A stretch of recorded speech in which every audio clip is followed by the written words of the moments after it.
بسم اللہ الرحمن الرحیم۔ السلام علیکم۔ حقیقت سے سامنا ٹی وی چینل میں خوش آمدید دوستو۔ اس وقت موجودہ صورتحال یہ ہے کہ پوری دنیا کے شہروں اور ملکوں کو لاک ڈاؤن کیا جا رہا ہے۔ ایسی صورتحال میں لوگوں کا پریشان ہونا تو طے ہے، کیونکہ ایسا پہلے کبھی نہیں ہوا۔ لیکن آپ پریشان نہ ہوں اور ہمت نہ ہاریں۔ سوشل میڈیا پر ساری خبریں بری نہیں ہوتی، کچھ اچھی بھی ہوتی ہیں۔ اس لیے حقیقت سے سامنا ٹی وی چینل آپ کے لیے 10 ایسی اچھی خبریں لے کے آیا ہے۔ مزید بات کرنے سے پہلے اس ویڈیو کو لائک کریں، ہمارے چینل کو سبسکرائب کریں اور بیل آئیکن ضرور پریس کریں تاکہ مزید اپڈیٹس ویڈیو آپ کے ساتھ شیئر کر سکیں۔ نمبر 1، بھارت میں ڈاکٹروں نے مختلف دوائیوں کے استعمال سے کورونا کا علاج ڈھونڈ لیا۔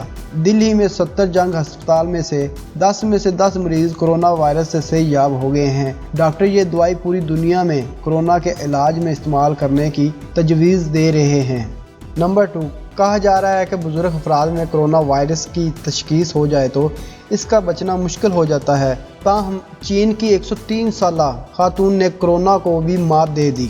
نمبر 3، چائنا جہاں سے یہ وبا شروع ہوئی تھی وہاں بڑی تیزی سے کم ہو رہی ہے، یہ بہت اچھی خبر ہے۔ نمبر 4، ریسمس میڈیکل سینٹر نے یہ دعویٰ کیا ہے کہ انہوں نے وبا کے خلاف اینٹی بایوٹکس کا پتہ لگا لیا ہے۔ نمبر 5، کہ چائنا کے لوگ کاموں پر لوٹ رہے ہیں اور دکانیں کھل رہی ہیں۔ اس کے علاوہ ایپل نے بھی چائنا میں اپنے 42 کے 42 سٹور کھول دیے ہیں۔ اس کا مطلب ہے کہ امریکن کمپنی نے چائنا میں اپنے 42 کے 42 سٹور کھول دیے ہیں تو وہ اسٹیٹ کا پریشر نہیں ہے، یہ جنرل حالات بہتر ہو رہے ہیں۔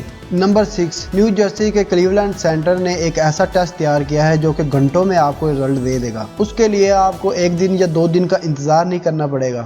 نمبر 7، ساؤتھ کوریا میں جہاں پہ انفیکشن نے سب سے زیادہ تباہی مچائی ہے اب وہاں پر بھی کمی آ رہی ہے۔ نمبر 8، یہ پتہ لگا لیا ہے کہ آخر اٹلی کو وبا نے سب سے زیادہ متاثر کیوں کیا۔ اس کی بڑی وجہ یہ بتائی جا رہی ہے کہ یورپ میں بڑی عمر کے لوگ زیادہ ہیں، یعنی آئندہ انہیں اپنی نوجوان نسل میں بھی اضافہ کرنا ہوگا۔ نمبر 9، اسرائیل اور آسٹریلیا نے یہ دعویٰ کیا ہے کہ انہوں نے کورونا وائرس کی ویکسین تیار کر لی ہے۔ سنگاپور میں بھی ویکسین کی تیاری کی کوششیں کی جا رہی ہیں اور کینیڈا بھی ویکسین پر اچھی ریسرچ کر رہا ہے۔ نمبر 10، بہت سارے ممالک اس وبا سے متاثر تو ہوئے ہیں لیکن بہت سارے ممالک ایسے بھی ہیں جہاں سے ہلاکتوں کی رپورٹ ابھی تک سامنے نہیں آئی، اور دنیا بھر سے 95,829 لوگ اس وائرس سے صحتیاب ہو چکے ہیں الحمدللہ، اور ماہرین کے مطابق 99% لوگ اس وائرس سے صحت یاب ہو جائیں گے انشاءاللہ، اور کچھ لوگوں پہ وبا کی علامات ظاہر ہی نہیں ہوگی اور بچے اس وبا سے بہت کم متاثر ہو رہے ہیں، جو کہ بہت ہی اچھی بات ہے۔ تو دوستو، وبا اور انفیکشن کی سب بری خبریں نہیں ہیں،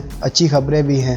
اب میں آپ کو بوٹم لائن بتاتا ہوں۔ ہم نے غلطی نہیں کرنی، پینک نہیں ہونا، احتیاط برتنی ہے اور بار بار ہاتھ دھونے ہیں، ماسک کا استعمال کرنا ہے اور بلا وجہ گھر سے باہر نہیں نکلنا۔ انفیکشن کی وبا ایک بہت بڑا مسئلہ ہے، ہو سکتا ہے کہ یہ آنے والے دنوں میں شدت اختیار کر جائے۔